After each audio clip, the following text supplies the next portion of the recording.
And okay, so this is not for everybody, but I think that as women of God, if you are still attracting worldly men, then you may need to just reflect a little bit. Like, hear me out. Hear me out. You may just need to reflect a little bit about your character and your presentation, because if you're still attracting worldly men, then something about you still reads worldly. Something about you still gives worldly.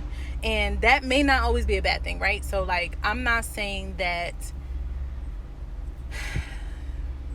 there's not going to be things about us that still appear worldly, because we are called to the world, but we are called to be set apart from the world. So, like, you may still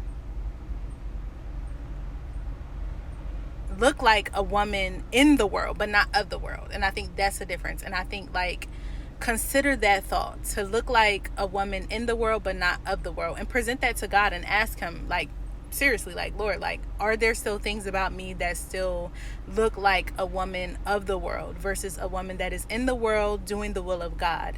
And I think that might be helpful. And then, like, it just takes some thought, because are we still going to places that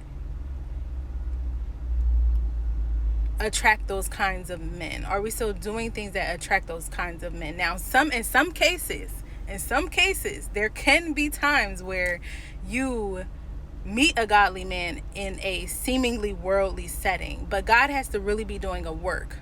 God has to really be pushing you guys together for an ordained time, and an ordained, like, an appointed time and an appointed meeting for that to occur. So I'm not saying that that can't happen, right? But what I am saying is that, like, sometimes we just have to reconsider how we are showing up. And I hope that helps.